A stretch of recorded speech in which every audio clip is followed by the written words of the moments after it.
On January 26th, Nintendo World Report will be hosting our 9th charity live stream to support Child's Play starting at 11:30 a.m. Eastern Time. The more you donate, the longer we stream with over 12 hours of content available if we can hit our goal of $4,000. Donations are open now, so don't wait. Donate now so you don't forget. For more information and to donate, click the link in the description. And don't forget to join us here on NWR TV on January 26th for the all-day stream. Alright, now back to the video.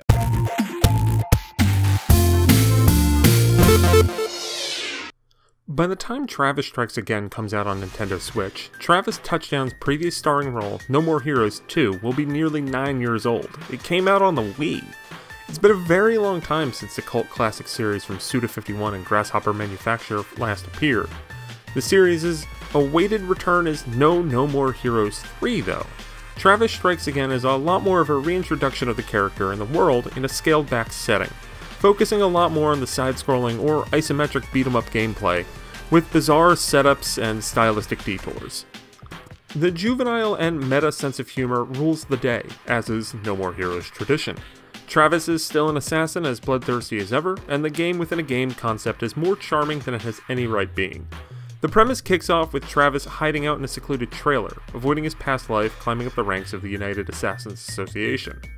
Badman, the father of one of his past victims, the aptly named Bad Girl, attacks him, and the pair wind up working together to accrue the Death Balls. 6 video games from a dark, nefarious, never-released console dubbed the Death Drive Mark II. It's said that when you get all the Death Balls, your greatest desire will be realized, or something to that effect. So begins Travis and Badman's quest to find these games, play through them, and win the day. Or so they think. The writing definitely toes the line of being too ridiculous. Lots of jokes are made about the structure of video games, poking fun at tropes like mini-bosses, palette swaps, and much more. A recurring gag also laments the budget restrictions of Travis Strikes Again, which makes some of the corners cut here endearing as opposed to disappointing. A lot of the story is handled in a primitive retro visual novel style, dubbed Travis Strikes Back, that can get a little long in the tooth but features some very funny moments. If all this meta humor was the sole thrust, I think the game would fall apart. But everything is peppered by Suda's weird style. An early level theme of not trusting chain restaurants still rattles around my brain, as it's amusing and also seemingly pointless. Travis Strikes Again does a very good job of reminding me of the bizarre auteur style of Suda's work. I haven't played a game that felt like this since, well, No More Heroes 2.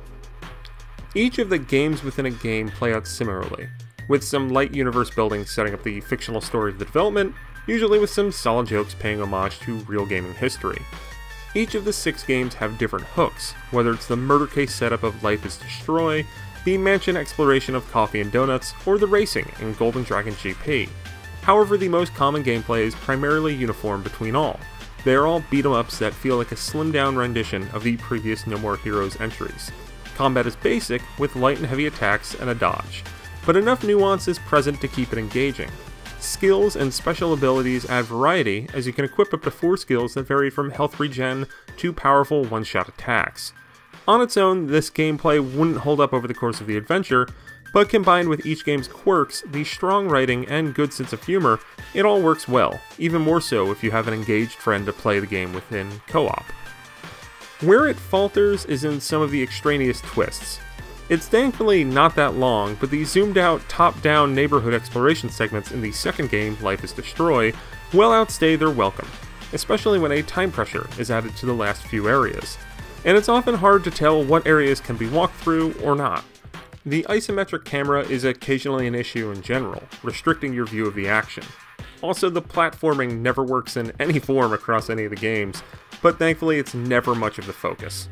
What struck me throughout the entirety of Travis Strikes Again is that while elements are shallower, the balance between them all is excellent. Each initial run-through of a game is rarely much longer than an hour, though secrets and unlockables can bring you back for replays.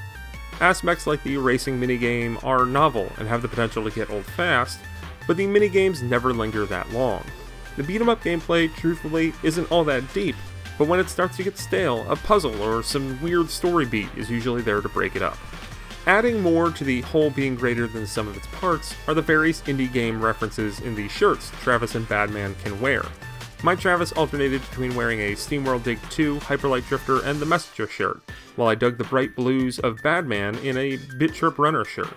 Most of these are just window dressing, but the story and gameplay does pay homage to some indies as well as some other games from Suda's past. Truthfully though, I had to look up the silver case references to confirm them. If all goes well, Travis Strikes Again will lead to No More Heroes 3 and Travis Touchdown's bigger and bolder return to video games.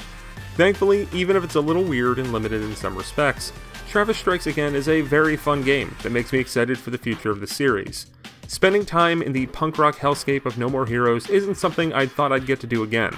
That trip might be through the lens of a bunch of fake video games, but all that does is add a welcome twist to Travis's escapades and add another quirk to Suda's legacy.